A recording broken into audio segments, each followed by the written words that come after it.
Corona की वजह से लॉकडाउन की ज़िमनी पाबंदियां अभी भी बरकरार है, जिसका असर ऑटो ड्राइवरों और मालिकान पर पड़ रहा है। कोरोना की वजह से सिर्फ 2 मुसाफिरों की ही सवारी लेने की इजाज़त दी गई है। बढ़ते हुए पेट्रोल के दाम और 2 मुसाफिरों की पाबंदी के साथ ऑटो चलाकर गुजर बसर करना मुमकिन नहीं हो पा रहा है। ऐसे में वंचित बहुजन अघाड़ी ने ऑटो यूनियन और उनसे वाबस्ता सभी नुमाइंदों से मुलाकात करके उनके मसाइल से वाकफियत हासिल की और उनके हल के लिए मुख्तलिफ तजवीज़ें हुकूमत और अवाम के सामने रखी है। अवाम से ये गुजारिश की जा रही है कि वो ऑटो में सवारी के तौर पर जो किराया अदा करते आ रहे हैं, जैसे एक सवारी के लिए 10 रुपये, 15 रुपये और 20 रुपये, तो इसको 2 गुना करके अदा करें ताकि महंगाई के इस दौर में ऑटो ड्राइवरों को पेश आ रही मुश्किलात को कम किया जा सके। वहीं दूसरी तरफ हुकूमत से भी ये मुतालबा किया जा रहा है कि ऑटो रिक्शे पर सालाना वसूल किए जाने वाले टैक्स को मुकम्मल तौर पर माफ़ किया जाए और इंश्योरेंस की रकम को कम किया जाए। वंचित बहुजन अघाड़ी के रियासती तर्जुमान फारूक अहमद ने मीटिंग की तफसीलात से मीडिया नुमाइंदों को वाकिफ करवाने के लिए आज एक प्रेस कॉन्फ्रेंस का भी इनेकाद किया। प्रेस कॉन्फ्रेंस में इस पूरे मसले पर अपने तासुरात कुछ इस अंदाज में जाहिर किए। इस मौके पर शहर सदर मोहम्मद अयूब और दीगर पार्टी कारकुनान मौजूद थे।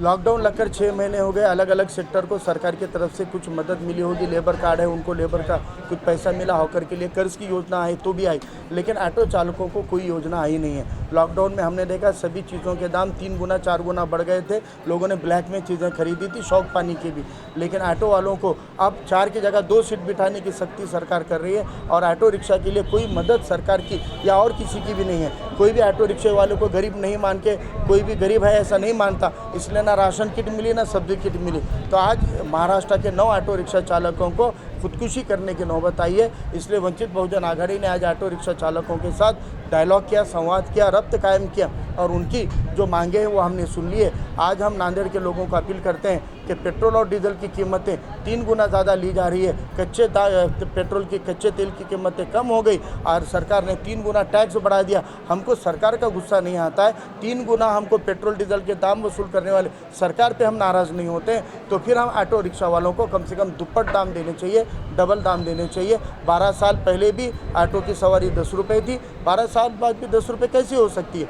इसलिए नांदेड़ की आवाम बहुत दरिया दिल है। इसलिए मैं नांदेड़ के आवाम से अपील करता हूँ कि अब ऑटो रिक्शा वालों को और भाजीपाला वालों को आप दाम मत चुकाइए, बहुत कंजूसी मत कीजिए। इन दोनों तबके के अंदर हज़ारों लोग पेट भरते हैं और वो तुम्हारे हमारे पिछड़े तबकों के लोग हैं। इनको आप 10 की जगह 20 रुपये और 15 की जगह 30 रुपये सवारी के हिसाब से ऑटो वालों को दाम दें, ये अपील है। और सरकार से हमारी अपील है कि जितने ऑटो रिक्शा वाले उनका महामंडल बनाएं और इनका जितना टैक्स है वो माफ़ कराए। एम्बुलेंस के जैसे टैक्स मुक्त ऑटो रिक्शा को भी करे और ये सरकार इंश्योरेंस कंपनी के ज़रिए इनका इंश्योरेंस के दाम कम कराए। और जितने 2 चाकी मोटरसाइकिल कार वालों को और ऑटो वालों को ये जो पुलिस वालों ने फ़ोटो उतार कर मैसेज में पेनल्टी लगाई है, ये पूरी 100% पेनल्टी माफ़ करे। और मैं 2 चाकी 3 चाकी और 4 चाकी गाड़ी वालों को बोलना चाहता हूँ, अगर आपको मैसेज में पेनल्टी आई है तो आप बिल्कुल मत भरिए, वंचित के आंदोलन में शामिल होइए। वंचित आपको तारीख बताएगी, उस आंदोलन में अगर आप शामिल होकर बड़ा आंदोलन कामयाब बनाएंगे तो हम इस सरकार को, प्रशासन को 6 महीने में फटे हुए ऑनलाइन पेनल्टी माफ़ करने लगाएंगे, ये हम यकीन दिलाते हैं।